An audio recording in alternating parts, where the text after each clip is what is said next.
Erokamano nyako Ramogi jwang kuom Ramogi TV ne weche manyien mag odhiambo saa achiel kama wantiere kod mathoth moikoni motimore e pacho kaendi wechego mag siasa to kod mago moteno ni to migosi Raila Odinga en ang'o mochano to kane osewuok e wechego eko motenore kod laro kom ma jatend piny Kenya oseneno kuwuotho koni kod kocha mago penjo mabende koro jolony dwaro mondo mi orang mondo onon matut ni to ochomo kanye tok mano.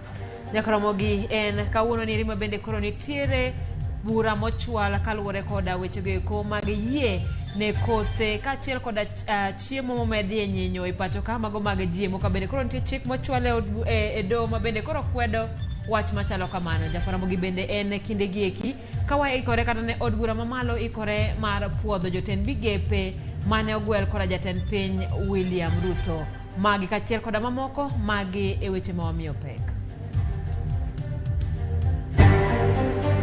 The society therefore calls on the DPP to publicly reveal the reasons for the discontinuation of the cases if the public are to restore confidence in the office of the Director of Public Prosecutions. Riwruogo kinde ma Kenya oseokang ma apis jomin buche nyokao mar lwaro oko moko kuom buche mag mibadhi mamieno jotelo moko mathurka. Aneno ni Raila otimo gimolong ni activation mare e city ka ma ka gimodwa timo e dier town kae kaka nowacho ni odwa timo reforms go to joge osewuotho moseloso kode. Piny kod jolony siasa medo penjore okang manyien mar siasa ma Raila Odinga koro kao e lai mar siasa mapacho ka. Wasichana wetu ambayo wanapata shida, haswa hawa ambao wanapata shida mpaka mtu anakufia kule, ni wasichana ambayo wamekimbia for the last 5 years ama 10 years. Amekimbia, ametoka kwa sponsor wake, passport ameacha kila kitu. Kembe matero jotich e piny Saudi Arabia okwedo weche matudogi gi sand ma jotich kale pinyno.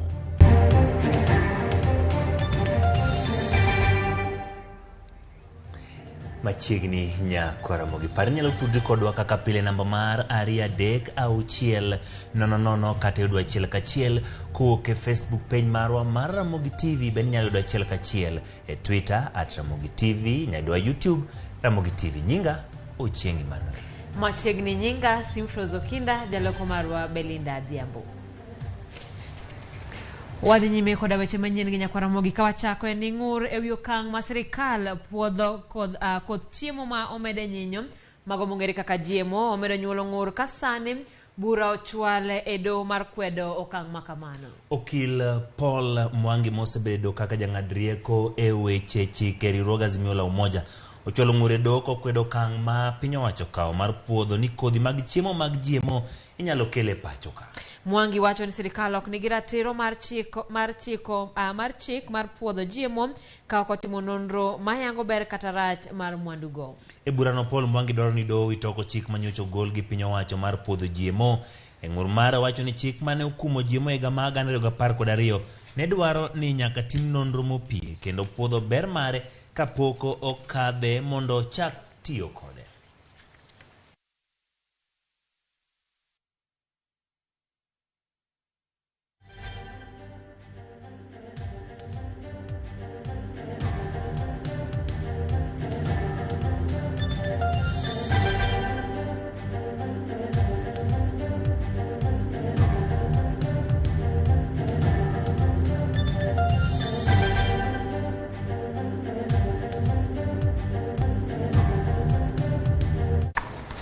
Nyaka Ramogi chieng' tich ariyo jumani ogai mar ODM Raila Odinga nyocha oweyo jopiny gi penjo mathoth bang' yuoro romo mar jopiny kar yweyo ma Jivanji Gardens e chuny boma ma Nairobi.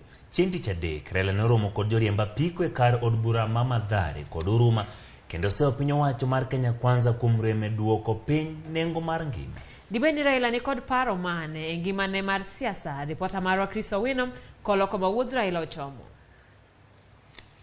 Dwe achiel kende tok joyal buche abiriyo mag doho mamalo mogik siro yiero ma jatend piny Dr. William Ruto, ogai mar Azimio la Umoja Raila Odinga osebedo ka golo ranyisi ni oikore mar kao ting' mar keto piny owacho mar Kenya Kwanza tesre. Kata kamano, Jopiny kod jolony e weche mag siasa osebedo ka onge kod ler moro amora e wi okang' manyien ma Raila dhi kawo e safar mare mar siasa tok yiero mar dwe mar 8.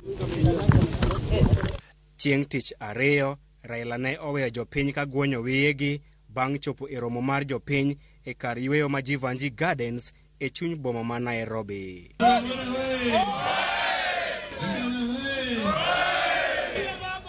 Chieng' tich adek bende, Raila ne oromo kod jo bodaboda mawuok e kar chung' od bura ma Mathare kendo seyo piny owacho mar Kenya Kwanza kuom rem e chopo singo mare maduoko piny nengo ngima tok kawo telo kaka ne gisingo e kinde campaigns. Paro mopogore opogore bende osebedo kawuok e wi koma siasa mar Raila chomo tok yiero maduong' ma higani.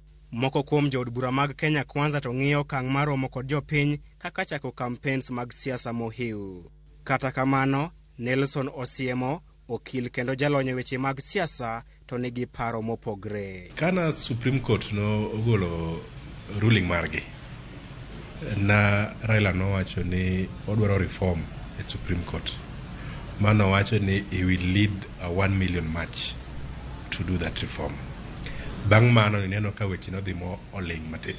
So mondo neno kuwuotho kama nitie gima jakom dwa timo for reform agenda, and this reform agenda en ga gima is pro people driven.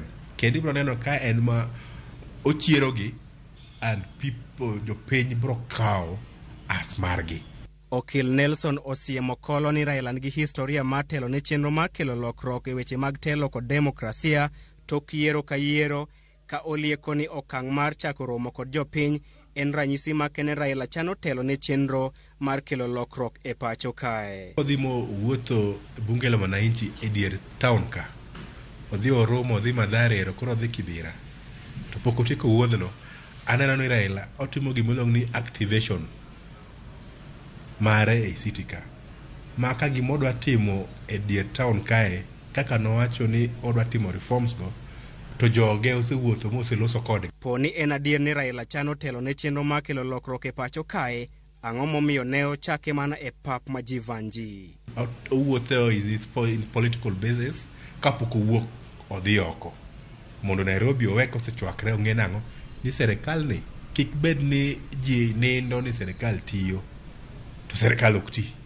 Moko kuom josiasa kod johera mag Kenya Kwanza temo tudo romo makamago kod chenro mag chocho agenda mag dongruok mag Kenya Kwanza. Osiemo bende nigi paro mopogore kod josiasa mosebedo ka sundo Raila mondo were kod weche mag siasa bang' rem kawo telo yiero maduong' mokalo, gino mane nenore kaka thuolo mare maber mogik e kawo telo ma pacho kae. That position ma occupy a opposition is still very relevant nikech en gi G6 million gi 900,000. Chris Owino, Ramogi TV, Nairobi. Erokamano Chris Owino. Ka odhi nyime, riwruok mar okinde ma pacho ka dwaro ni od bura go kogno motegno jog mawal ne lemo mag tend migepe. LSK dwa ni od burano kik puodho jotelo manigi chilo mag mibadhi kod obadho mamoko.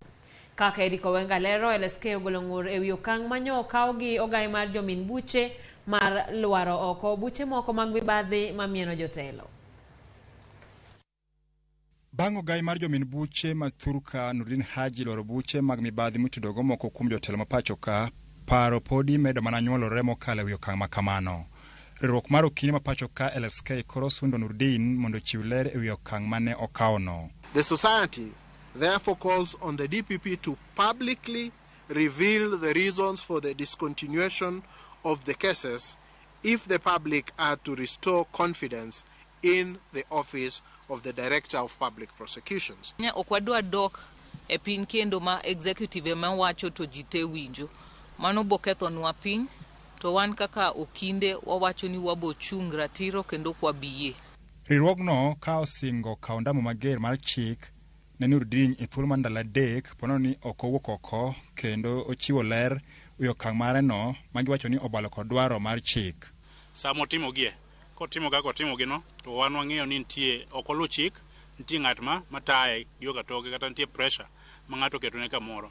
Koro wabiro miye ndalo 3 kaka ker marwa mar kweth mar okinde nosewacho, ma ka ok omiyowa ok ochiwonwa okofuono wachno maber to nitie gik mang'eny mwanyalo timo. Koro seche gito pod ok wacho gik mwanyalo timo ne. Ka gihum nono ewi lweny mar kedo kod mibadhi mathurka makoro giwacho ni nyalo bedo matek mokalo. Ahinya kaluwore ni josiasa mamoko to buche mag mibadhi to pod dhi nyime. The question is what has changed in that situation?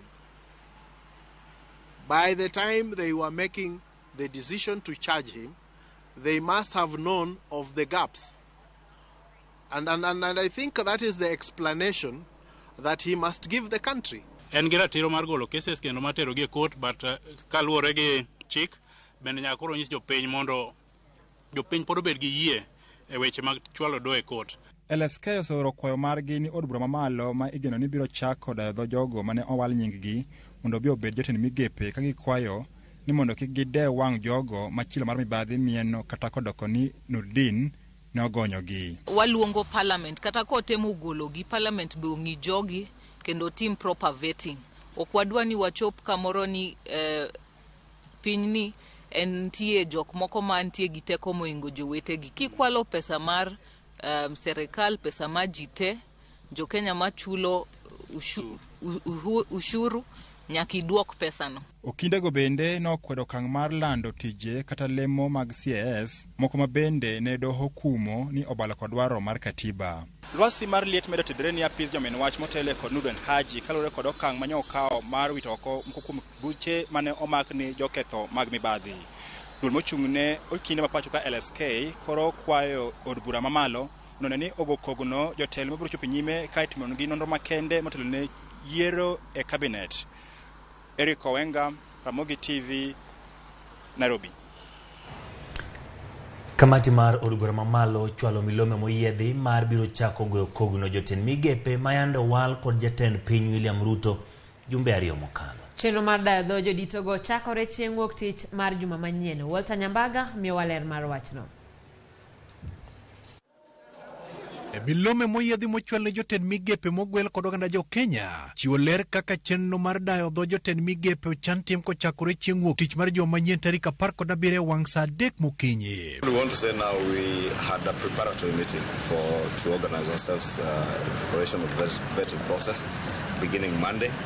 And I want to assure Kenyans this will be an open, transparent and very accountable process. Biro dwaro ni mondo gichop kod oboke maggi kaka mano mar bedruok mowuok korka duol makedo kod mibadhi pacho ka EACC, oboke manyiso ka gisebedo ka gichulo osuru kaka chik dwaro mowuok korka KRA, oboke manyiso kaka idwoko ola mar somo mamalo HELB ne jok mane oyudo sir mar somo, oboke manyiso kido makare michiwo kod DCI kanyakla kod mano mayango ni ng'ato nyinge ok oter ne jobendho kata CRB.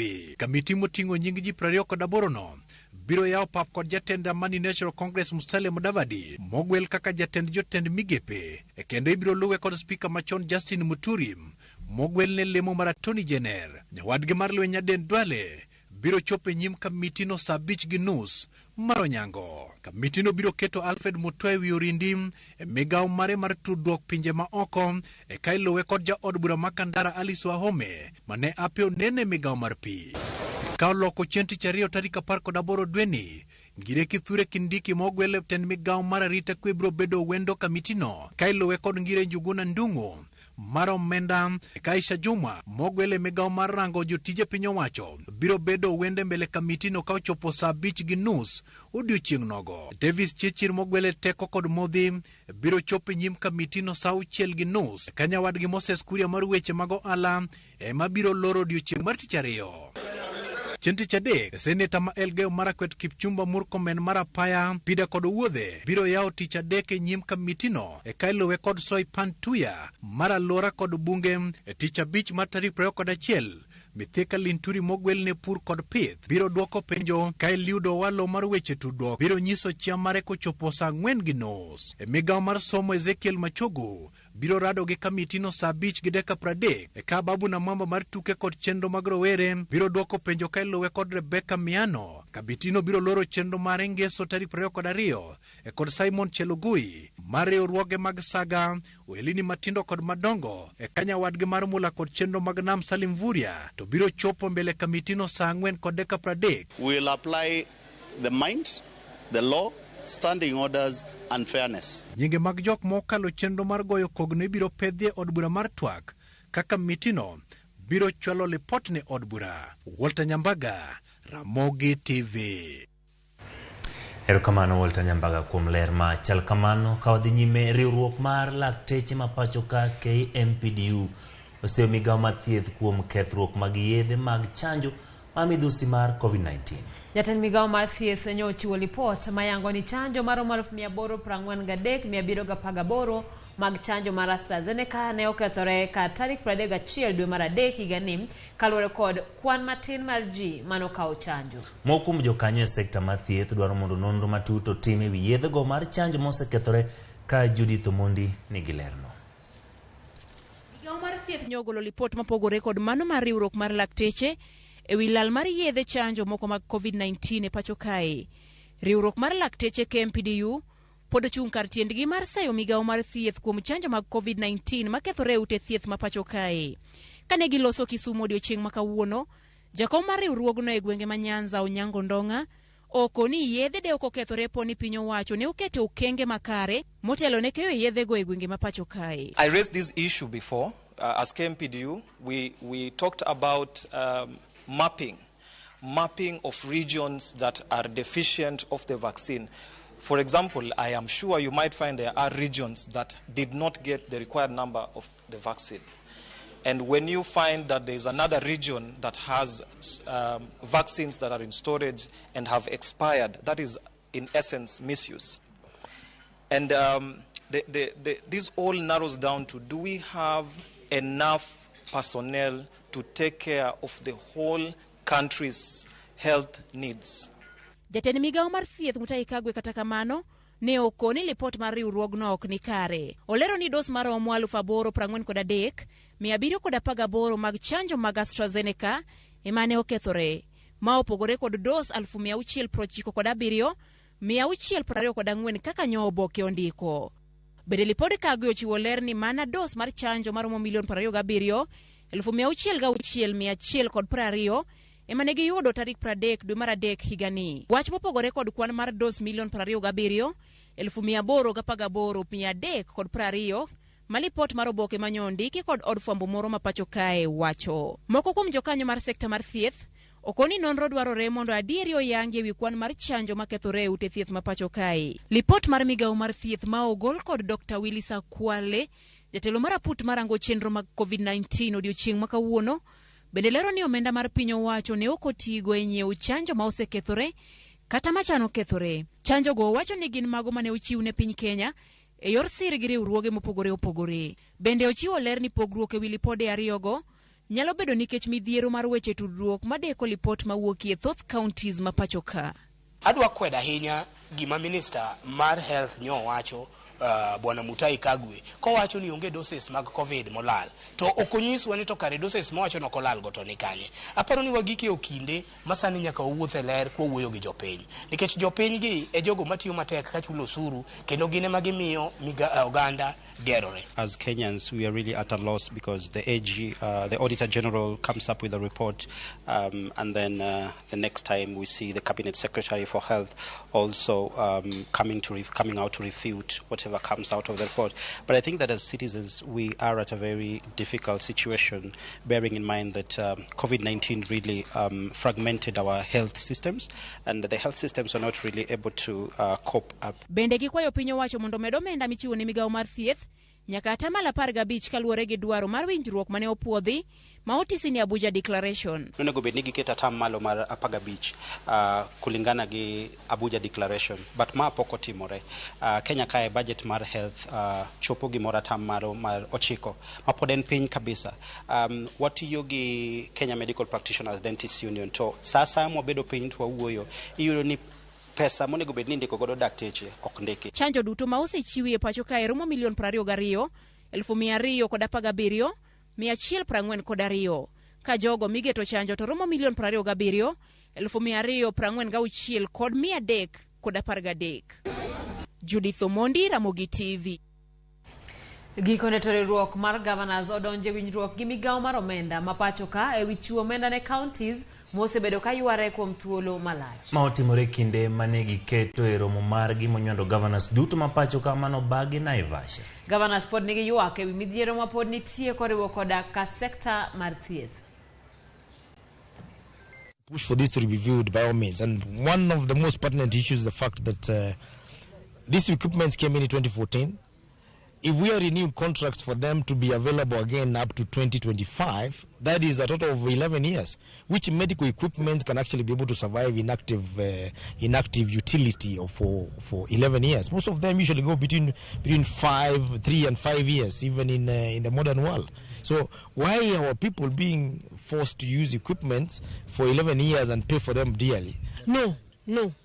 We must renegotiate this. We must sit down and have a candid conversation around the medical equipment scheme. This has to be re-looked into. It has to be re-looked into because those extensions and everything else were just done, and you're told you just have to. As much as the CS National Treasury talks about pending bills being given the first charge, but the most overriding thing is let them be auditable so that we are paying the bills which are having supporting documentation. Ramogi tok lipod ne matero wa yuyo maro mokwongo kikidhi mabor wadogi weche mathoth.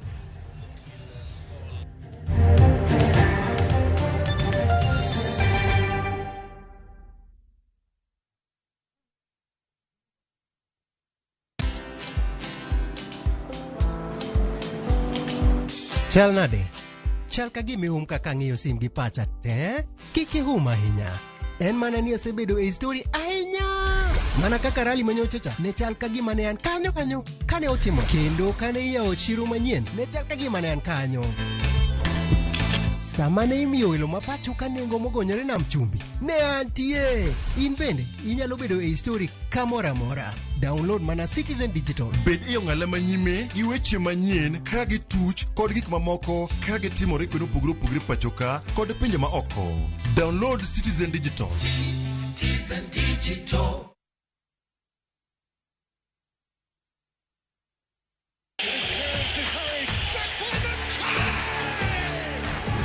Have doodles taken over your home? Hey, I need to suck your blood. Get Bolt and get your home back. Unlike other insecticides made from toxic synthetic pyrethroids, Bolt is made from 100% natural Kenyan pyrethrum, making it gentle on you but deadly on flying and crawling insects. When doodles strike, stop them dead. Bolt insecticide, gentle on you, deadly on doodles. Get Bolt insecticide today. Wakenya wengi wanaendelea kushiriki na kushinda $300,000 kwenye Shabiki Major Leagues Jackpot. Mimi naitwa Bramwell George Kitai kutoka Nakuru. Nilijaribu kucheza hii mchezo wa Shabiki na nimeshinda shilingi 1,300. Watu wote wenye mnasikiza kwa radio ama mnaona kwa TV, mjaribu hii mchezo wa Shabiki, mjue watu wa Shabiki ni watu wa ukweli. Mimi ni shabiki, je wewe? Kuwa mmoja wao. Cheza Major Leagues Jackpot kwa shilingi 10 pekee kwa kutuma neno MJP kwa 29063 na waweza kuwa mshindi. Shabiki Major Leagues Jackpot, the easiest jackpot in Kenya. Not for persons under the age of 18. Betting can be addictive. Play responsibly. Shabiki.com is authorized and regulated by the BCLB. License number 416.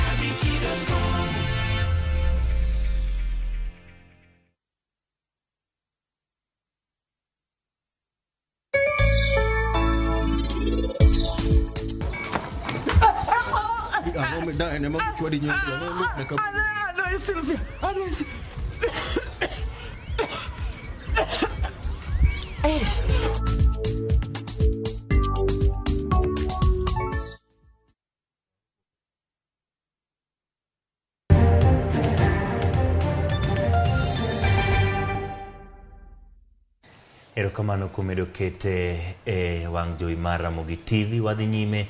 Riwruogwe kembe mochung' ne tero jotich e piny Saudi Arabia wuok oko mar kiro lwetgi e wach midhiero mathoth magikoni juko jogo modhi manyo tich e pinjego. Gitwoni thoth jogo masandore kuno gin jogo madhi e tok chik. Omiyo gidwa piny owacho ma Kenya mondo tim winjruok gi Saudi Arabia mar golo jo Kenya duto mantiere kuro e tok chik. Jafwambo marwa mawuok Mombasa Joja oko miyo waler mathoth.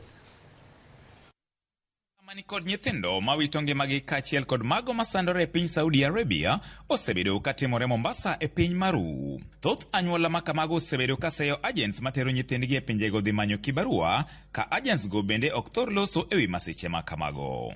Kata kamano, wach video mosebedo kaluorore mbui manyiso miyo mituone ja Kenya madhodho nyiguogi e piny Saudi Arabia ne ochwanyo malich mokalo agents go makoni pichano ne getonjaogi kendo rochonegi tije. Alikuwa yeye anayafanya kwa malengo either kalipwa kwa minajili ya kuchafua maagent ama kalipwa kwa minajili ya kuchafua nchi ya Saudi Arabia. Kwa nini wasichana wetu peke yake? Ile nchi iko na mataifa mingi, tuko na wa Philippines, tuko na wa Indonesia, tuko na Waganda, tuko na Wagana, tuko na wa Nigeria. Mbona wao hawatembezi hizo video? Giango ni enadier ni moko kuom midhieche to nitiere ka bende gikoni thoth midhieche makamago juko mana jogo madhi kuno e tok chik. Kupitia wale tunawasafirisha, delaying of payment ipo ambao tunaambiwa, and we normally speak, tunazungumza na wale matajiri zao na wanalipwa. Katika masuala mazima ya kula, baadhi yao wengine nyumba zao kule si walaji wa usubuhi saa 6 jioni. So watoto wetu ama ndugu zetu wanapofika, fikra zao bado wanajua ikifika usubuhi nafaa kupata breakfast, lunch nafaa nipate lunch, na sapa nafaa nipate chakula. Haswa hawa ambao wanapata shida mpaka mtu anakufia kule ni wasichana ambayo wamekimbia for the last 5 years ama 10 years. Amekimbia, ametoka kwa sponsor wake, passport ameacha kila kitu. Wach nok mag tije pachoka gikoni ema miyo jomoko dhi kuno e tok chik ka gin kod geno ni gidhi yudo tije mani kod osara maber. Hapa mshahara msichana atafanya kazi ya nyumbani atapata 7,000, 8,000, akipata mtu anamlipa juu ni 10,000. Kule wanalipwa paka 30,000 paka 40,000. Gumu zaidi niliuona nikiwa Saudia kwa sababu ile ilikuwa ni lugha nyingine. Mimi nimezoea Kiswahili, natokea Lungalunga, nyumba zetu ni za udongo. Nilipofika Saudi Arabia ilikuwa kila kitu ni kioo. Wakisha kwanza kwamba yule agent anampeleka, je ni agent wa kisawasawa ama ni agent fake mabroka wanaosema, kwa sababu baada mtu anapata shida kule wakitafuta agent hapatikani agent yuko wapi. Moko kuom jogo mosetie pinyno kata kamano koni midhiech to nitiere mana kaka tich mora mora e pachoka to en mana thodich. Mwenye hawezi au anataka kupanda ndege akaone mji, tafadhali na muomba abaki hapa. Kule tukiambiwa unaenda kazi ya nyumbani, unaenda kazi ya nyumbani, huendi kulala. Pesa yenye unalipa tunaanzia 28,000. Ni kazi ambayo hapa kwetu kama kibokoni yetu hapa Mombasa yetu huwezi pata huo mshahara. George Aoko, Ramogi TV, Mombasa. Kawuok kadhod nam chumba doke gwenge ma Kisumu endalo pradek nyaka na jatend piny Kenya William Ruto chamuma. Jo Kenya nyocha ni kod geno malokro kaka yande osingo e kinde campaign. To eno kenge mage ma osegoyo kata nyau mage moseneno e telo mare nyaka nyocha okaulo. George Bati kolonwa wachno. Tarik 13 dwe mar 9 2022 e alap ma Moi International Sports Center Kasarani, jatend piny Kenya manyien William Ruto chamo muma kaka jatend piny Kenya mar 5. I, William Samoei Ruto. Bang' chamo muma kendo kao ligangla mar telo manyiso ni tek koni e lwete, ka bandera mare mar loch bende mosore gi yamo e kor lwasi, Ruto keto singo mag gik ma odhi rakorego mokwongo mar keto ngima mayot ne jo Kenya. Our priority intervention therefore is to make fertilizer, good quality seed and other agricultural inputs affordable and available. Kaka wuono en ndalo 30 nyaka ne William Ruto cham muma kendo chako tich kaka jatend piny Kenya mar 5. Penjo eni to bende nitiere gigo manyalo kelo bonjo e lend wang' jo Kenya. His Excellency. E kinde mano yango manifesto mare, Ruto ne okoni ngima mamaedo ridore e pacho ka ne obiro kaluwore kod nengo mamalo mag gige pur ma ok lweny mano mako mach e piny mar Ukraine. The challenge of cost of living is increasing agricultural productivity, period. This whole story about Ukraine and all this is a lost cause. Kato biro ni e kinde chamo muma mare ne ochako keto e tim singo kane olando dok piny nengo mar mbolea ne jopur. We have already made arrangements to make 1.4 million bags of fertilizer available at Kenya shillings 3,500 for a 50 kilogram bag, down from the current 6,500. Jopiny pod ywak ni ngima pod medo ridore kaluwore kod nengo mar mauta kod mwandu mamoko mochuno koting'o mogo kod sukar ma pod medo mana idho. Ei ndalo 30 mag loch mare, Ruto osebedo katemo chopo moko kuom keto. E kinde yawo od bura mar 13, Ruto ne ogolo chik mondo ndos wi bajet ma pacho ka gi bilion 300 kokoni mano nyalo dwoko piny gope ma osebed kiolo gi piny owacho. I have instructed Treasury to work with ministries to find at least 300 billion shillings in this year's budget so that we can remove it, because the market cannot sustain the kind of borrowing we are doing as government. Nyaka no chamuma, Ruto bende osegwelo jotend migepe 22 mochano tiyo godo e piny owacho mare, jotend migepe marito mondo od bura mamalo puodhgi mondo gichak tich. It is also important that we set up the new cabinet early so that we can quickly take charge of the affairs of our country. Kaluwore ni ne odonje telo e kinde ma counties 23 ma Thurka oro kwako.